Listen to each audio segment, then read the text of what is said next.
C'est bien, on pourrait ouvrir dans la première épître aux Corinthiens, au chapitre 2. La première épître aux Corinthiens, au chapitre 2. Et nous allons lire à partir du verset 9. 1 Corinthiens, chapitre 2, et le verset 9. C'est l'apôtre Paul, en écrivant cette lettre aux Corinthiens, il disait « Mais comme il est écrit, ce sont des choses que l'œil n'a point vues, que l'oreille n'a point entendues, et qui ne sont point montées au cœur de l'homme. Des choses que Dieu a préparées pour ceux qui l'aiment. Dieu nous les a révélées par l'Esprit, car l'Esprit sonde tout, même les profondeurs de Dieu. Lequel des hommes, en effet, connaît les choses de l'homme, si ce n'est l'Esprit de l'homme qui est en lui? De même, personne ne connaît les choses de Dieu, si ce n'est l'Esprit de Dieu. Or, nous n'avons pas reçu l'Esprit du monde, mais l'Esprit qui vient de Dieu, afin que nous connaissions les choses que Dieu nous a données par sa grâce. Et nous en parlons non avec des discours qu'enseigne la sagesse humaine, mais avec ceux qu'enseigne l'Esprit, employant un langage spirituel pour les choses spirituelles. Mais l'homme animal, ou l'homme naturel, ne reçoit pas les choses de l'Esprit de Dieu, car elles sont une folie pour lui, et il ne peut les connaître, parce que c'est spirituellement qu'on en juge. L'homme spirituel, au contraire, juge de tout, et il n'est lui-même jugé par personne. Car qui a connu la pensée du Seigneur pour l'instruire? Or nous avons la pensée de Christ. Donc c'est tout ce qu'on va lire dans la parole de Dieu. Donc depuis quelques semaines maintenant, j'ai commencé à donner cet enseignement-là à l'Assemblée sur l'Épître aux Corinthiens, puis j'aimerais de continuer encore sur cette épître. On avait dit que c'est l'apôtre Paul qui a été utilisé par Dieu pour aller dans cette grande ville de Corinthe, une ville qui était corrompue par le péché dans toutes ses formes. Qu'est-ce qu'on avait vu la dernière fois, au début du chapitre 2? Paul, en écrivant cette lettre aux Corinthiens, 5 années après qu'il avait été là pour annoncer le message de l'Évangile, puis on sait qu'après que Paul est allé là avec le message de l'Évangile, plusieurs personnes ont été sauvées dans cette ville-là. Puis une assemblée a été établie. Puis Paul a demeuré là pendant 1 an et demi à Corinthe. Il a enseigné ces croyants-là. Ensuite, il est parti pour aller ailleurs. Il est parti dans les régions de l'Asie, à Éphèse. Mais pendant qu'il était à travailler ailleurs, il avait entendu des choses qui se passaient dans l'assemblée à Corinthe. Puis Paul, ça l'a attristé vraiment. Donc, c'est la raison pourquoi il a écrit cette première lettre 5 ans plus tard. Puis qu'est-ce qu'on voit? C'est que les Corinthiens, à cause qu'ils étaient dans un état charnel, plutôt de marcher par l'esprit, c'est la chair qui dominait dans leur vie. Puis c'est pour ça que cela va apporter beaucoup de difficultés dans cette assemblée à Corinthe. Donc Paul devait leur écrire, mais il l'a fait avec des larmes parce que il savait que probablement que la lettre qu'il allait leur écrire allait apporter de la tristesse à l'Assemblée, parce qu'il devait reprendre plusieurs choses, mais ça a été une tristesse, oui, mais pour apporter une repentance, là, pour que les Corinthiens vraiment puissent abandonner cette vie associée à la chair, puis de vouloir marcher une vie par l'esprit. Donc, le début du chapitre 2, il le rappelle vraiment. C'est ça qu'on avait vu la dernière fois. Il le rappelle quand il est allé là. Puis quand il est allé là, Paul, dans cette grande ville, il nous dit que il n'a pas été là avec un langage, là, avec une supériorité de langage ou de sagesse. Mais il dit qu'il avait été là. J'ai été là vous annoncer le témoignage de Dieu. Puis sa seule pensée qu'il avait là, c'était Jésus-Christ et Jésus-Christ crucifié.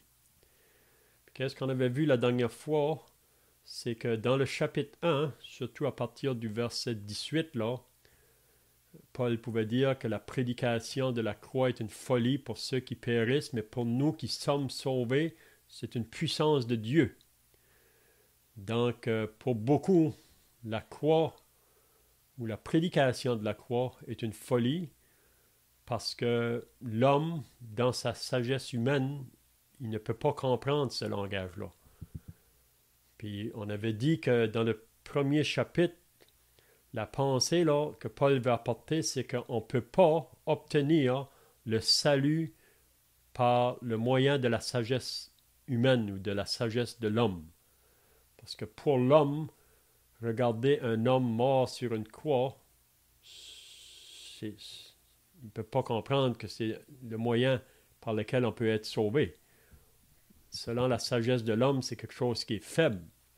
C'est quelque chose qui est sans force. Un homme mort sur une croix. Donc, Paul veut faire comprendre ça dans son premier chapitre, là, surtout à partir du verset 18. Donc, on ne peut pas obtenir le salut par le moyen de la sagesse humaine. Mais le chapitre 2, il va nous dire aussi qu'on ne peut pas présenter le salut par le moyen de la sagesse de l'homme. Puis, il nous explique la raison pourquoi. Donc, qu'est-ce qu'on a vu aujourd'hui, les passages qu'on a lus là, c'est ça que Paul veut faire comprendre. Que l'homme, dans sa sagesse, il ne peut pas comprendre les choses de l'Esprit de Dieu. Donc, à moins qu'un homme arrive à cette conclusion-là, là, parce que l'homme pense toujours qu'il y a un peu de bien en lui, puis qu'il peut, par ses propres efforts ou par ses propres œuvres, arriver à Dieu. Mais l'homme ne peut pas arriver à Dieu par ses œuvres ou par ses propres efforts. Puis vous vous rappelez que les chefs religieux du temps de Jésus, c'étaient des hommes très sages concernant la pensée des hommes. C'était des hommes très éduqués. C'était même des hommes qui étaient là pour diriger le peuple en Israël. Mais ces hommes-là étaient très loin de Dieu parce qu'ils essayaient par leur propre justice. C'est ça que Paul nous dit dans Romains 10, qu'ils essayaient d'arriver à Dieu par leur propre justice, en pensant que c'était par eux-mêmes qu'ils pouvaient arriver à atteindre Dieu. Mais on peut voir, si vous lisez les évangiles, que ces chefs religieux-là n'ont pas reconnu Jésus. Tandis que les gens de la foule, les gens simples, ordinaires, eux ont pu reconnaître Jésus vraiment de ce qu'il disait qu'il était, même par les miracles qu'il faisait. Si vous vous rappelez dans Matthieu chapitre 12, un jour on avait amené à Jésus un démoniaque qui était aveugle et muet. Puis ça nous dit que Jésus l'a guéri, cet homme-là. Puis à l'instant même, ça dit que cet homme-là a commencé à parler et à voir. Puis si vous vous rappelez, ça dit que toute la foule qui se trouvait là, parce qu'il y avait des foules qui suivaient Jésus, qui venaient pour l'entendre, ça dit que toute la foule étonnée disait « N'est-ce point là le fils de David ?» Donc la foule, les gens ordinaires, si on peut dire, simples, souvent des gens qui étaient sans instruction, les gens éduqués dans ce temps-là, c'était les gens qui étaient associés à la religion, les gens qui étaient associés dans le gouvernement. Mais la plupart des gens étaient très ordinaires, n'avaient pas d'instruction vraiment.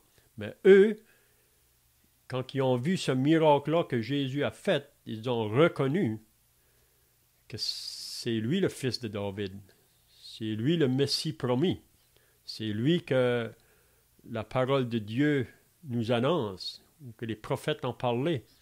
Mais si vous vous rappelez, quand que les pharisiens, eux les hommes sages de ce temps-là, les hommes instruits de ce temps-là, eux, ça nous dit, quand ils ont entendu cela, ça dit qu'ils ont dit, cet homme ne chasse les démons que par Béelzébul, le prince des démons.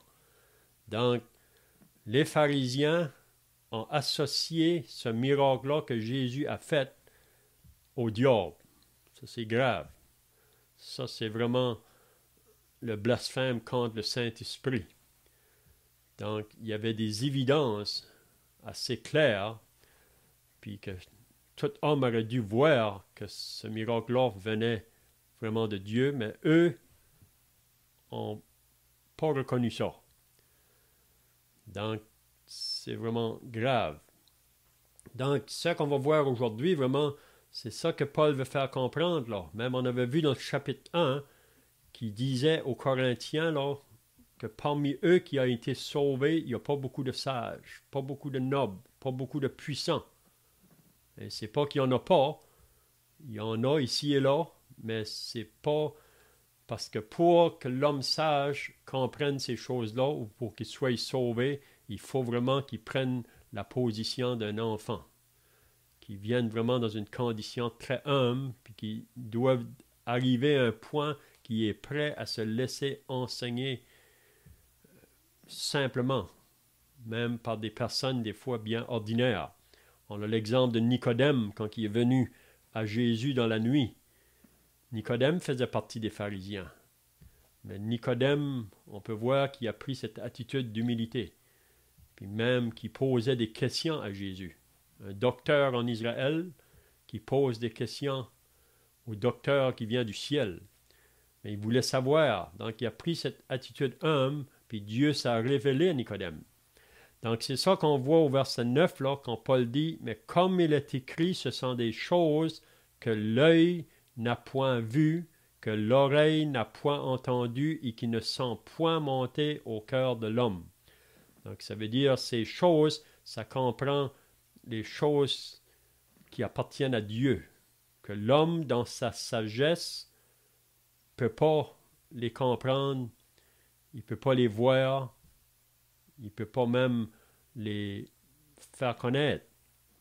Parce que c'est ça qu'on avait vu au verset 8 la dernière fois. Sagesse qu'aucun des chefs de ce siècle n'a connue, car s'ils l'eussent connue, ils n'auraient pas crucifié le Seigneur de gloire.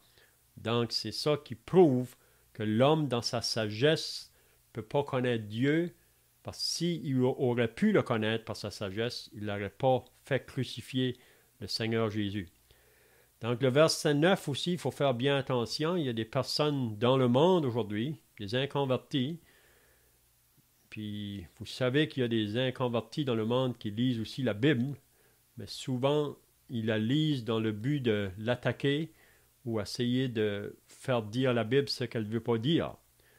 Puis ils prennent souvent le verset 9 ici pour dire « Ce sont des choses que l'œil n'a point vues, que l'oreille n'a point entendues et qui ne sont point montées au cœur de l'homme. » Mais ils arrêtent là, seulement pour nous dire que c'est des choses qu'on ne peut pas comprendre, Probablement, vous avez déjà entendu des personnes dire, ben ça, c'est un mystère. C'est pour ça qu'il ne faut pas lire la Bible, c'est un mystère, on ne peut pas le comprendre. Et il utilise cette parole ici, là. Mais si il va plus loin, Paul nous dit, c'est vrai que l'homme dans sa sagesse ne peut pas comprendre ces choses-là, mais il dit au verset 9 à la fin, des choses que Dieu a préparées pour ceux qui l'aiment. Donc, ces choses-là qui appartiennent à Dieu, Dieu les révèle à ceux qui l'aiment. Puis ceux qui l'aiment, vraiment, ce sont ceux qui l'ont reçu dans leur vie. C'est ceux qui ont eu un moment donné dans leur vie, pas qu'ils étaient meilleurs que les autres autour, mais ce sont ceux que quand le Saint-Esprit de Dieu a commencé à faire son œuvre dans leur vie, ils se sont laissés, si on peut dire, réveillés là. Ils ont été prêts à laisser le Saint-Esprit faire cette œuvre. Puis vous savez que la première chose que le Saint-Esprit fait quand il commence à travailler avec un homme, c'est de lui révéler sa condition de pécheur perdu devant Dieu. Puis c'est comme j'ai dit tout à l'heure, ça c'est un côté dans l'Évangile qu'il y a beaucoup qui ont de la misère à accepter. Le côté qu'on ne peut rien faire, qu'on est pécheur, perdu, en route vers le jugement de Dieu. Puis le seul moyen par lequel on peut être sauvé, c'est par celui qui est mort sur la croix. Donc, il faut arriver vraiment dans une attitude comme un enfant, vraiment. C'est pour ça que Jésus disait que si vous ne devenez pas comme des petits-enfants, vous n'entrerez pas dans le royaume de Dieu. Puis vous vous rappelez aussi que Jésus a fait une prière dans Matthieu 11, là. Je te loue, Père, du ciel et de la terre, de ce que tu as caché ces choses aux sages et aux intelligents, mais que tu l'as révélé aux enfants, aux simples. Donc, même Jésus dans Matthieu chapitre 5, là, quand il dit « Heureux les pauvres en esprit, car ils hériteront le royaume ». Donc, les pauvres en esprit, pour moi, c'est les gens qui sont prêts à prendre cet état-là, là, dans l'humilité, pour être prêts à se laisser enseigner par Dieu. Donc, des choses que Dieu a préparées pour ceux qui l'aiment. Donc, c'est ceux vraiment qui sont laissés vraiment parler ou convaincre par le Saint-Esprit, puis ont simplement venu à la repentance et à la foi en Christ. Puis à partir de ce moment-là, l'Esprit de Dieu se révèle à celui qui est sauvé, à celui qui est né de nouveau.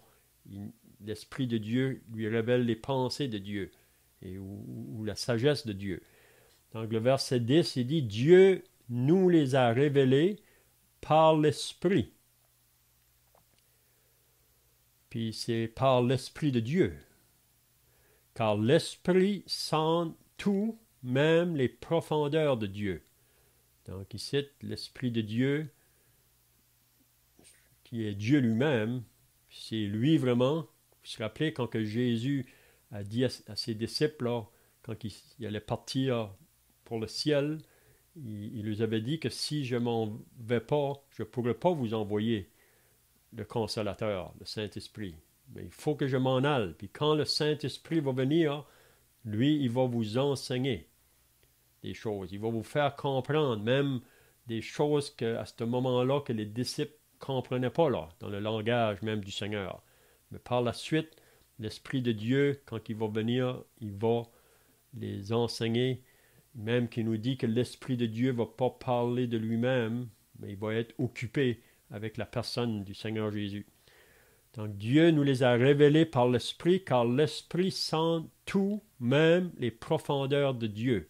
Donc l'Esprit de Dieu, il peut nous amener dans des vérités là, très profondes qui viennent de la part de Dieu, qui est associées à la sagesse de Dieu. Donc ici, il faut toujours comprendre. Paul veut faire comprendre ce qui est associé à la sagesse humaine, ce qui est associé à la sagesse de Dieu. Verset 11, « Lequel des hommes, en effet, connaît les choses de l'homme, si ce n'est l'esprit de l'homme qui est en lui? Donc l'homme peut connaître bien des choses concernant les choses de l'homme, les choses associées à la terre, puis on sait que la raison pourquoi que l'homme ne peut pas entrer dans les pensées de Dieu par ses raisonnements humains, c'est parce que depuis que le péché est entré dans le monde, l'homme a pris son propre chemin, un chemin d'éloignement de Dieu. Puis plutôt de donner place à Dieu, l'homme essaye de se faire valoir lui-même, ou il va tirer sur lui la gloire même. On dit ça à propos des pharisiens, alors, qu'ils préférèrent la gloire des hommes plus que la gloire de Dieu. Donc, lequel des hommes, en effet, connaît les choses de l'homme, si ce n'est l'esprit de l'homme qui est en lui? Donc, l'homme peut connaître ce qui est de l'homme, si on peut dire. De même, personne ne connaît les choses de Dieu si ce n'est l'esprit de Dieu. Donc, c'est impossible de connaître les choses de Dieu ou la sagesse de Dieu par le moyen de la sagesse humaine. C'est impossible. C'est ce que Paul veut nous faire comprendre. On ne peut pas trouver ça dans ce monde ici, la sagesse de Dieu. Mais c'est seulement par l'Esprit de Dieu. Or, nous, donc de même, personne ne connaît les choses de Dieu si ce n'est par l'Esprit de Dieu. Or, nous, en parlant des chrétiens à Corinthe, puis aussi pour nous aujourd'hui qui sommes sauvés, nous qui sommes nés de nouveau, nous n'avons pas reçu l'Esprit du monde, mais l'Esprit qui vient de Dieu, afin que nous connaissions les choses que Dieu nous a données par sa grâce. Donc ici, c'est bien de souligner ça. C'est pas parce qu'on était différent des autres. Et si Dieu nous a sauvés, c'est simplement une pure grâce. Puis même si Dieu se fait connaître à nous, c'est toujours par sa grâce. Et comme Paul dit dans l'Épître à Tite, il nous a sauvés non à cause des œuvres de justice qu'on aurait faites, mais c'est par sa miséricorde, par sa grâce. Donc, si on maintient cette attitude, parce que je crois que pour être sauvé, il faut avoir cette attitude humble, une attitude de l'enfant. Puis c'est la même chose si on va faire du progrès dans notre vie spirituelle, si on va avancer, grandir dans les choses de Dieu. Il faut vraiment toujours avoir cette attitude-là, là, être prêt à se laisser enseigner par la parole de Dieu. Hein? Donc, il dit, or nous n'avons pas reçu l'Esprit du monde, mais l'Esprit qui vient de Dieu, qui nous a donné par sa grâce. Ensuite, il va dire, et nous en parlons non avec des discours qu'enseigne la sagesse humaine. Donc, comme Paul disait au début du chapitre 2, quand il a été parmi les Corinthiens pour amener l'Évangile, il n'a pas usé un langage supérieur, ou un langage, comment je dirais, vous savez, dans le monde aujourd'hui, les grands philosophes, les hommes ont un langage qui peut être très éloquent. Mais comme je disais la dernière fois, si vous seriez pour parler à un enfant, vous allez parler avec un langage qui est très simple. Donc, la même chose quand on va avec le message de l'Évangile, on devrait l'apporter avec un langage simple, un langage pour les gens ordinaires. Hein? Donc, c'est ça que Paul va nous faire comprendre. Même l'apôtre Paul, si vous vous rappelez, dans 2 Corinthiens 10, là, il dit dans le chapitre 10 de cette lettre-là, là, il dit que quand que lui écrivait des lettres pour les Corinthiens, la plupart, parce qu'ils ne pouvaient pas discerner Paul, parce qu'ils étaient dans une condition charnelle, il y en a qui disaient que ces lettres étaient sévères et fortes. Mais il disait, mais présent en personne, il est faible. Donc, quand Paul était parmi eux en personne, il voyait comme un homme faible. Puis même, ça disait, et sa parole était méprisable. Donc, c'est même quand il voyait Paul, mais ça, c'est l'homme charnel, vraiment, qui ne pouvait pas discerner. Mais là, ici, ensuite, on va terminer, là, il dit, au verset 13, « Et nous, en parlant non avec le discours qu'enseigne la sagesse humaine, mais avec ceux qu'enseigne l'Esprit, employant un langage spirituel pour les choses spirituelles. » Donc, la seule manière qu'on peut comprendre les choses spirituelles, c'est aussi dans un langage spirituel, puis souvent c'est associé à un langage qui est très simple. Mais l'homme animal, l'homme naturel, l'homme qui n'est pas régénéré, l'homme qui est toujours dans ses péchés, l'homme animal ne reçoit pas les choses de l'Esprit de Dieu. Il ne les reçoit pas, à moins qu'il prenne un état humble, basse. Il est prêt à reconnaître sa condition devant Dieu. Mais l'homme animal ne reçoit pas les choses de l'Esprit de Dieu car elles sont une folie pour lui. Et c'est ça que Paul dit. La prédication de la croix est une folie pour ceux qui périssent. Donc l'homme animal ne reçoit pas les choses de l'Esprit de Dieu car elles sont une folie pour lui et il ne peut les connaître parce que c'est spirituellement qu'on en juge. Donc l'homme laissé à lui-même ou laissé à sa sagesse humaine, il ne pourra jamais saisir les choses qui associent à la sagesse de Dieu.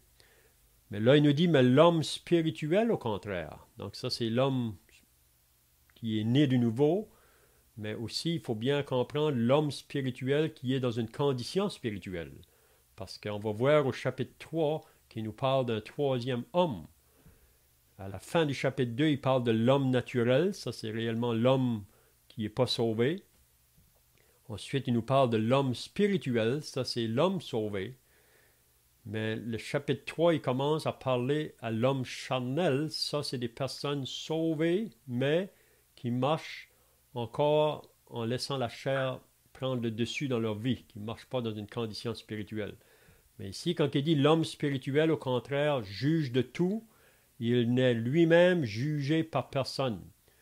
Qu'est-ce qu'il veut dire vraiment? C'est que l'homme spirituel, il a un discernement. Puis il peut comprendre, on peut dire les deux côtés, là. Il peut comprendre le côté de l'homme associé à la sagesse humaine, parce que c'est ça qu'il était autrefois. Mais maintenant, parce qu'il est sauvé, en ayant l'Esprit de Dieu en lui, il peut discerner les choses du côté de Dieu aussi, ou comprendre les choses de Dieu. Donc on termine avec le verset 16. « Car qui a connu la pensée du Seigneur pour l'instruire? Or nous avons la pensée de Christ. » Donc pour ceux qui sont sauvés, à cause de l'Esprit de Dieu qui habite en nous, nous pouvons enseigner même les choses de Dieu, à cause de l'Esprit de Dieu qui est en nous. On peut partager ça à d'autres. Puis je crois que chacun de nous qui sommes sauvés, quand on vient pour aller vers les inconvertis, le message vraiment qu'on doit leur apporter, c'est le message de l'Évangile dans sa simplicité. Puis le Saint-Esprit vraiment va nous utiliser pour qu'on transmette la parole qui va produire une conviction dans les cœurs des gens pour qu'ils puissent voir premièrement leur condition de pécheurs perdus. C'est la première chose que l'Esprit de Dieu fait quand il travaille avec les hommes pécheurs. Donc nous, ça devrait être ça aussi quand on va vers eux. Donc j'espère que ces paroles-là vont nous encourager pour nous qui sommes sauvés, surtout nous encourager de comprendre que pour l'homme inconverti, la raison souvent parfois quand on va avec l'Évangile qui ne nous comprennent pas ou qui argumentent ou qui résistent, c'est parce qu'ils essayent de nous comprendre par le moyen de la sagesse humaine. Mais il faut vraiment que c'est l'Esprit de Dieu qui fasse un œuvre dans la vie de chacun. Donc, on va terminer. Donc, si un frère veut terminer par la prière, ensuite, on se reprendra ce soir pour l'Évangile.